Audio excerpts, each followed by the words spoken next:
Hermanos, bien, a pasar su hermano pastor Junior Borges con la exhortación de la palabra de Dios.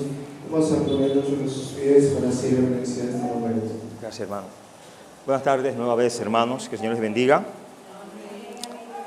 Los que están de pie, vamos a orar inmediatamente. Oremos, Señor, gracias en esta hora por permitirnos una vez más reencontrarnos, reunirnos como iglesia para así proclamar tu nombre. Pedimos a aquellos que no te conocen, oh Señor, que tu palabra, Señor, les convenza de juicio, de pecado, Señor. Reconocemos que no somos los más indicados para estar aquí delante, pero tu gracia ha sido mayor y ha sobreabundado sobre el pecado, Señor. Ayúdanos a bien hacer tu obra, a bien hacer tu voluntad, en obediencia a ti, Señor. Edifíquenos, repréndanos, si es su voluntad, a través de su palabra, que hay un pueblo que quiere escuchar su palabra. Háblenos conforme a su voluntad, dirigido por medio de tu Santo Espíritu. En el nombre de Jesús. Amén. Bien, hermanos, pueden sentarse. Pudiéramos decir que tenemos una serie del libro de Gálatas. Y hasta el último momento que estuvimos por aquí, pudimos ver que todos los que dependen de las obras de la ley están bajo maldición, ya que Romanos 2:13 nos habla porque no son los oidores delante de Dios los justos, sino los hacedores.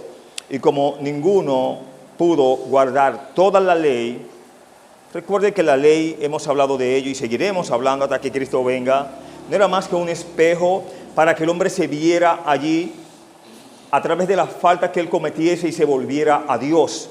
Era su ayo, era su maestro. Pero cuando viniese la promesa en la persona, o se cumpliese la promesa en la persona de Cristo, ya la ley, ¿qué iba a pasar con ella? Iba a ser abolida, iba a ser quitada, en otras palabras.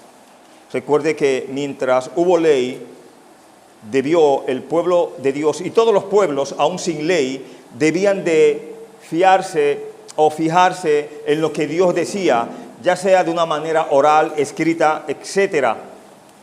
Pudimos ver que la ley y la fe no andan en un mismo carril, ya que la fe siempre ha salvado al pecador que se arrepiente y la ley no salvaba a nadie. La ley, repetimos, era para que el hombre se viera cómo estaba delante de Dios al faltarle a Dios, qué debía de hacer. En esta tarde quiero compartir con ustedes el propósito de la ley. Nos dice el texto, fue añadida a causa de las transgresiones. El hombre no puede vivir sin ley. Usted se imagina que no hubiera ley aquí entre nosotros. ¿Viviéramos cómo? Usted sabe la expresión, ¿no? Pero seguimos aquí. Los versos 19 hasta el verso 21 vemos la primera verdad. Aquí vemos la ley fue dada a causa de la transgresión del hombre. Había que ponerle un freno al hombre, porque si no, no hubiera ser vivo en la tierra. Siempre nos gusta tomar la ley por nuestras manos y somos muy duros al juzgar a los demás.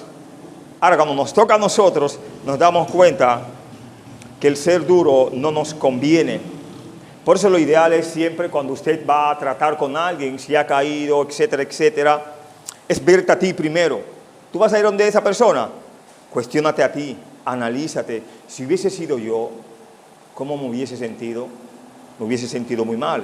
Entonces, como está allá, debe de sentirse mal. ¿Cómo debo de ir a hablar con esa persona? ¿Debo de entablar el tema de una vez? ¿He hablado yo antes con esa persona y ahora tomo la ocasión para hablar porque está en otra fase de su vida? La ley fue dada a causa de la transgresión del hombre, según los versos 19 hasta el verso 21. La parte A del verso 19 dice, entonces, ¿para qué sirve la ley? Fue añadida a causa de las transgresiones. Parte de la razón por la que se dio la ley fue para restringir la transgresión de los hombres mediante la revelación clara de la santa palabra de Dios. Norma de Dios. Dios tuvo que darnos su estándar para que no nos destruyéramos antes de que viniera el Mesías. Pero aquí me dice el texto que la ley fue añadida, ¿para qué? Para que no nos destruyéramos. Fue añadida a causa de las transgresiones. De otra manera, la ley también excita la rebelión innata del hombre al revelar una norma, mostrándonos más claramente nuestra necesidad de salvación en Jesús. Romanos 7, 5 a 8. Veamos qué nos dice Romanos 5, 7 a 8. A ver si aclara un poco más este punto. Romanos 7, 5 a 8 nos dice: porque mientras estábamos en la carne, las pasiones pecaminosas que eran por la ley obraban en nuestros miembros, llevando fruto para muerte. Pero ahora estamos libres de la ley, por haber muerto para aquella en que estábamos sujetos, de modo que sirvamos bajo el régimen nuevo del Espíritu y no bajo el régimen viejo de la letra. ¿Qué diremos? Pues la ley es pecado en ninguna manera, pero yo no conocí el pecado sino por la ley, porque tampoco conociera la codicia si la ley no dijera no codiciarás. Mas el pecado, tomando ocasión por el mandamiento, produjo en mí toda codicia, porque sin la ley el pecado está muerto. Si en ningún lado Dios le dice al hombre que la codicia es mala, el hombre puede codiciar. Pero si Dios dice en su ley, no codiciarás, ¿qué usted y yo debemos de hacer? Lo que dice la ley, lo que dice la norma, lo que dice la palabra, lo que dice quien lo dice. La parte B nos dice: hasta que viniese la simiente a quien fue hecha la promesa. Estamos en Gálatas, capítulo 3, los versos 19 hasta el verso 21. Hasta que viniese la simiente a quien fue hecha la promesa. ¿Qué nos dice el apóstol Pablo aquí? Explicamos. Así como la ley estaba destinada a prepararnos para la obra del Mesías, fue dada hasta que viniese la simiente. ¿Quién era la simiente aquí? Jesucristo. Dios se lo reveló por allá atrás a Abraham. Y Abraham, dice Hebreos, que saludó eso de la resurrección de entre los muertos, viéndolo en tiempo real con su propio hijo. En su corazón Abraham mató a su hijo.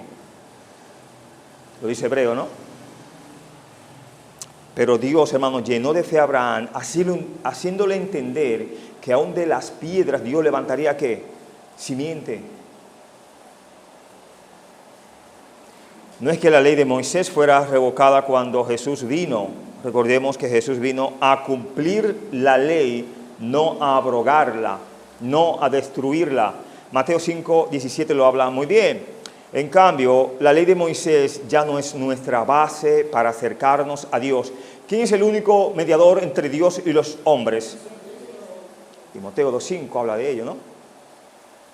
Ningún ser humano podrá justificarse delante de Dios si no acata la fe en Cristo Jesús. La parte C del verso 19 nos dice: fue ordenada por medio de ángeles en mano de un mediador.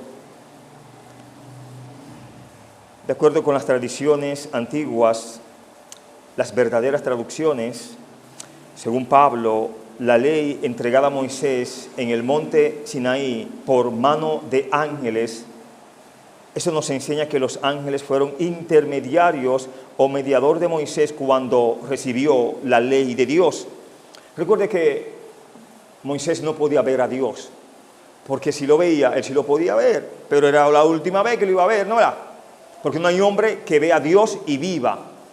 Entonces hubo un medio para que Moisés recibiese la ley. Los ángeles, recuerde que han tenido múltiples ministerios a través de la palabra de Dios. ¿Quién fue que se le apareció a María dándole el mensaje? Ángel Gabriel, no fue Dios mismo. Porque si hubiese sido Dios mismo, ¿cómo se la arregla ya? ¿Quién fue que disputó con el cuerpo de Moisés cuando ya Moisés murió? Otro ángel, ¿no? Está como por Miguel, por ahí. El arcángel Miguel. Ese ángel guerrero de Dios. Moisés necesitó un mediador entre él y Dios, pero nosotros no necesitamos un mediador entre nosotros y Jesús. Él es nuestro mediador. La ley era un acuerdo bipartidista presentado por mediadores. La salvación en Jesús por fe se recibe mediante una promesa. ¿Cuál es la promesa? Creer a Dios. La idea general parece ser que la promesa debe considerarse superior a la ley, porque la ley tiene dos caras. La ley estaba medrada, y esto significa que el hombre era parte de ella. La promesa, por otro lado, es unilateral. El hombre no es parte de ella. ¿Quién fue el único que murió en la cruz? ¿Tuvo parte el hombre en eso? Para nada. No lo necesitó Jesús. En el desierto él no necesitó de ángeles, no necesitó de nada. Solo su Padre lo sustentó allí. Solo la palabra de Dios lo mantuvo firme.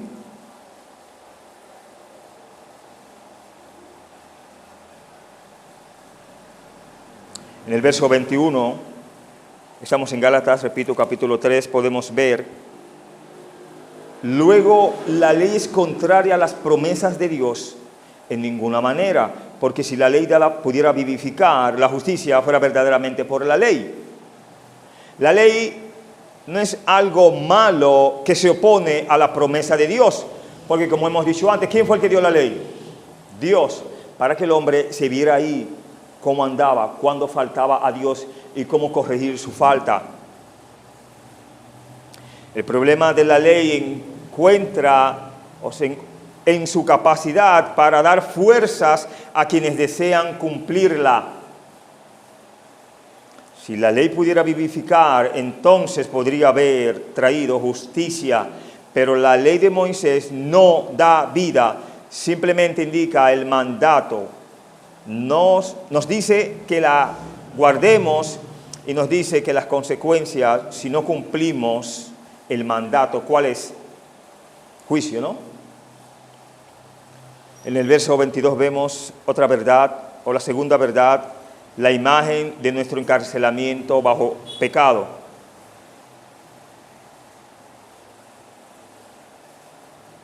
Mas la Escritura lo encerró todo bajo pecado, dice ese texto. Aquí Pablo pinta un cuadro del encarcelamiento, y los barrotes de la celda son pecado, manteniéndonos así confinados. Esa es la idea. La Escritura nos pone en la cárcel porque señala nuestra condición pecaminosa con que somos presos por el pecado.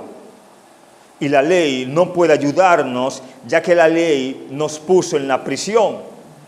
En otras palabras, el pecado se personifica como un carcelero que mantiene a los pecadores bajo su control para que no puedan liberarse.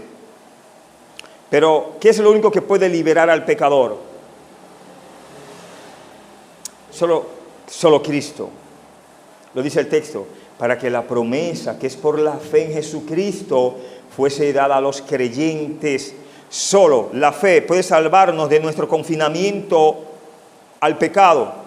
La ley de Moisés puede mostrarnos claramente nuestro problema y estándar de Dios, pero no puede darnos libertad que solo Jesús puede darnos, y esa libertad se les da solo a los creyentes. O sea que el que no está en Cristo no puede decir que está libre, porque dice la Escritura, y Él os dio vida a vosotros cuando aún estaban, ¿cómo? Muertos, ¿en qué? En vuestros delitos y pecados. Y un muerto no se puede mover con libertad, no se puede ni mover. Los versos 23 hasta el verso 25 vemos la tercera verdad. La ley de Moisés es nuestro ayo, un guardián que nos lleva a Jesús. Pero antes que viniese la fe, ¿cómo estábamos? Estábamos confinados bajo la ley, encerrados para aquella fe que iba a ser revelada. De manera que la ley ha sido nuestro ayo para llevarnos a Cristo, a fin de que fuésemos justificados por la fe. Pero venida la fe, ya no estamos bajo ayo. Ya ese guardián que nos cuidaba, no tiene sentido de estar. Ya en Cristo Jesús estamos seguros. Pasar del lado de Cristo era lo que nos hacía falta. La ley de Moisés es nuestro ayo, un guardián que nos lleva a Jesús. El texto de la parte A dice, pero antes que viniese la fe, estábamos bajo la ley. Antes de que fuéramos salvados por la fe, antes de que viviéramos nuestras vidas por fe, estábamos ¿cómo? Confinados bajo la ley, dice el texto. Aquí Pablo usa una idea diferente cuando escribió que la Escritura lo encerró todo bajo pecado. En el versículo anterior, la idea detrás de confinados es la custodia protectora. Hay un sentido en el que fuimos aprisionados por nuestro propio pecado. ¿Bajo qué? Bajo la ley. Pero también hay otro sentido en el que nos custodiaba bajo una custodia protectora. Nos protege mostrándonos cómo nos protege la ley. El corazón de Dios nos protege mostrándonos la mejor manera de vivir. Nos protege mostrándonos lo que debe ser aprobado y desaprobado ante los hombres o entre los hombres. Nos protege proporcionando una base para el derecho civil. De manera y más estábamos confinados bajo la ley. Y no solamente estábamos confinados, estábamos encerrados para aquella fe que iba a ser ¿qué? Revelada, dice ahí.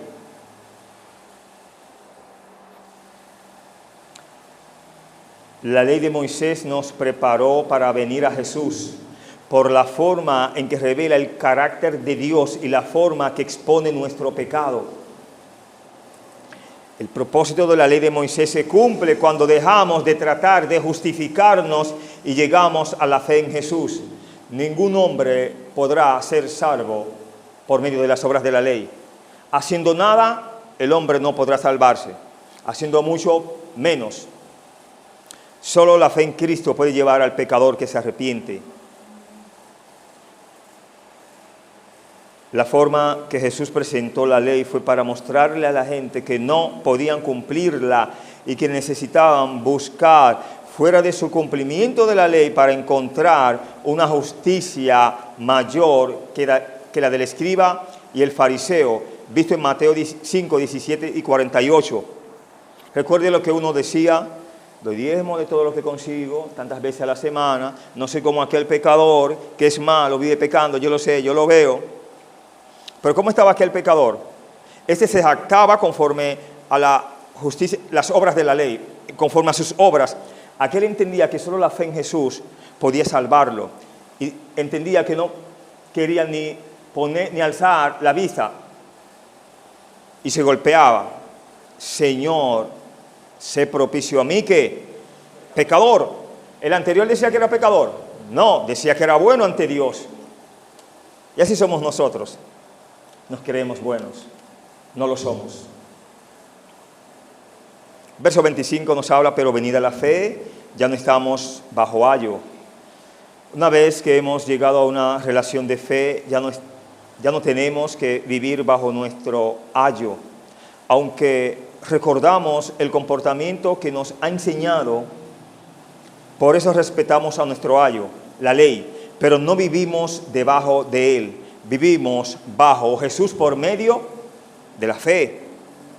Ayo, hemos hablado de la descripción o definición de esto. Ayo no es una traducción completamente exacta de la idea griega antigua de paidagogos. Los paidagogos no simplemente enseñaban a un niño, era más que eso. El ayo era el guardián del niño, vigilaba al niño y su comportamiento. La idea es más que una niñera, que una maestra, pero como el ayo podía disciplinar al niño, el ayo también era el decano de disciplina. Cuando el niño ha crecido, no se deshace de la disciplina y las lecciones que obtuvo del ayo, pero tampoco vive más bajo el ayo. esta es nuestra relación con la ley de Dios.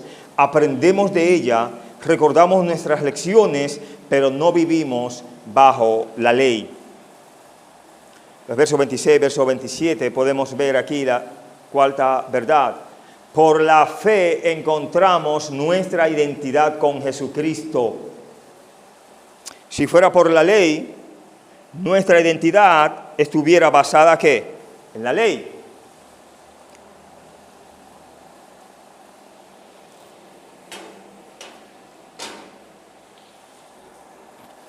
Comparado con lo que se enseñaba entre los Gálatas, esta era una declaración revolucionaria. En el pensamiento judío tradicional, llevado luego al cristianismo por los cristianos judíos, su posición ante Dios se medía por su obediencia a la ley.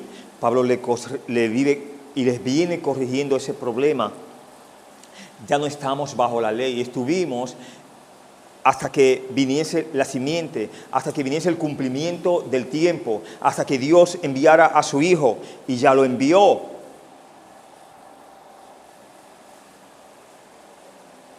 Para estar verdaderamente cerca de Dios, considerados hijos de Dios, tenías que ser extremadamente observador de la ley, tal como eran los escribas y fariseos, visto en Mateo capítulo 23. Aquí Pablo dice que podemos ser considerados hijos de Dios de una manera diferente. ¿Por cuál manera? Por la fe en Cristo Jesús. El método es impresionante, convertirse en hijo de Dios por medio de la fe en Cristo. Significa mucho más que creer que Él existe o que hizo ciertas cosas. Es poner nuestra confianza en Él, tanto ahora como por la eternidad. Hay que estar en la hora para uno verdaderamente darse cuenta de que la eternidad existe y no tener temor. Pero yo creo que tenemos que estar más conscientes en vida de que hay una eternidad. Hay personas que en su último momento de muerte, no sé si está mal, pero mal en lo que pienso de lo que voy a decir, son cobardes a la muerte. Y nos preguntamos, ¿y no vamos a morir un día? Pero son peor en rechazar a Cristo. Si usted le teme a la muerte, si es amigo, aférrese a Jesucristo y Cristo lo libertará de ese miedo, de ese temor.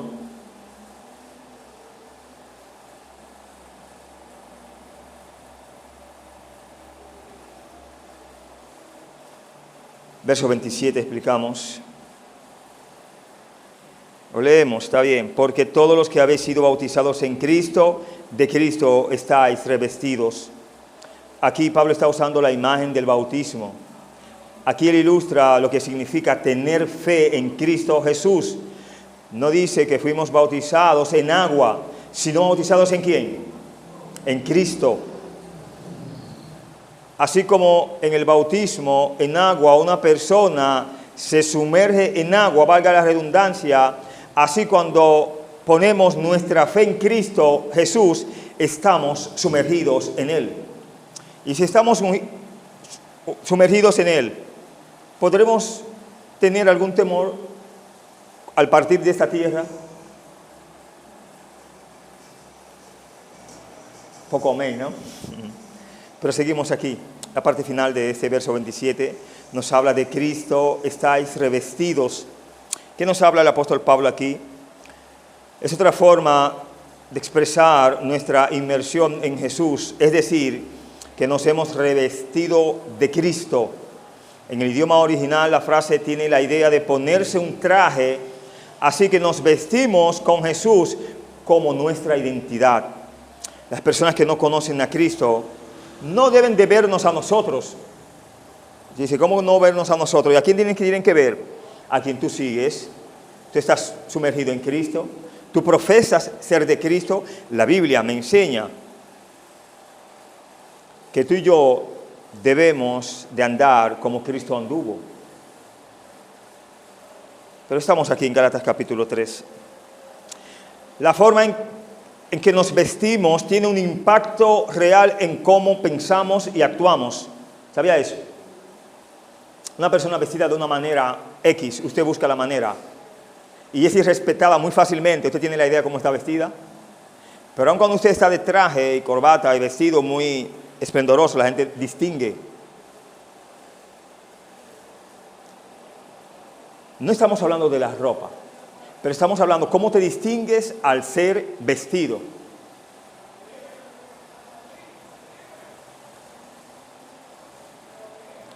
También necesitamos saber cómo vestirnos adecuadamente para cada ocasión. Pablo aquí nos dice, la ropa adecuada para cada día es revestirse de Cristo. La gente debería ver que le perteneces al mirar tu vida. Debes vivir con la conciencia de que estás adornado con Jesús. Eso debe de impactar. La forma como usted habla, la forma como se conduce, debe de poner a los otros, esa persona es creyente. La quinta verdad, vemos nuestra posición de igualdad con otros que vienen a Dios a través de la fe. Verso 28, verso 29, nos dice, ya no hay judío ni griego, no hay esclavo ni libre, no hay varón ni mujer, porque todos vosotros sois, ¿qué? Uno en Cristo Jesús. Y si vosotros sois de Cristo, ciertamente linaje de Abraham sois, y herederos según la promesa. Ya no por ser judío te tocaba la salvación, los pactos, las promesas, todo aquello no. Ya todos somos uno en Cristo Jesús. Ya no hay ni gentil. Esta era una revolución asombrosa. Todo el problema entre los cristianos gálatas es que algunos querían seguir observando la línea divisoria entre judío y griego, judío y gentil. Pablo escribe y les dice, en Jesucristo esa línea es eliminada. ¿Quién la eliminó? Jesucristo. Cuando estamos en Jesús no hay ni judío ni griego, no hay más alto ni más bajo, no hay esclavo ni libre, no hay varón ni mujer, porque todos vosotros sois ¿qué? Uno en Cristo Jesús. La línea divisoria entre judío y griego no es la única línea divisora borrada con respecto a nuestra posición ante Dios, ante Jesús. Se borra toda línea divisoria. Ahora que Jesús es nuestra identidad, eso es más importante que cualquier identidad anterior que existiese o que ellos estuvieran o que alguien estuviera. ¿Por qué? Porque ahora Cristo Jesús nos hace uno en Él. Esa es la cuestión, lo que dice Pablo. Y si vosotros sois de Cristo, ciertamente linaje de Abraham sois y herederos según la promesa. La cuestión no es, estás bajo la ley. La cuestión no es, eres judío o gentil. La cuestión no es, eres esclavo o libre. La cuestión no eres hombre o mujer. La única cuestión es, si vosotros sois de Cristo, entonces sois uno en Él. Si somos de Cristo, entonces encontramos nuestro lugar, ¿dónde, hermanos? En la tierra, en la eternidad. Un día dejaremos esta tierra. Porque somos, ¿qué? Hijos e hijas de Dios. Encontramos nuestro lugar en la historia porque somos parte del plan de Dios para las edades relacionadas espiritualmente con Abraham por nuestra fe en Jesús. Esto me permite responder la más básica de todas las preguntas humanas. ¿Cuál usted cree que es? Porque usted dice, hay muchas preguntas. ¿Quién soy yo? Y decir, en Cristo soy un hijo de Dios, es lo más importante. ¿Quién soy? En Cristo soy un hijo de Dios. Entonces, para ser un hijo de Dios, ¿qué tengo que hacer? Venir a Cristo. En Cristo estoy unido a todo el pueblo redimido de Dios, pasado, presente y futuro. En Cristo descubro mi identidad. En Cristo encuentro mis pies y en Cristo vuelvo a casa. Que Dios les bendiga. Muchas gracias.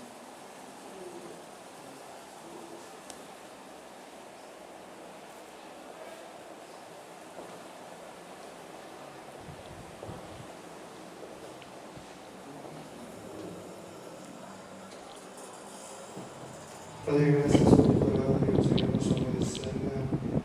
Gracias, Padre. Queremos encontrar el Maestro, Cristo, Dios, Jesús.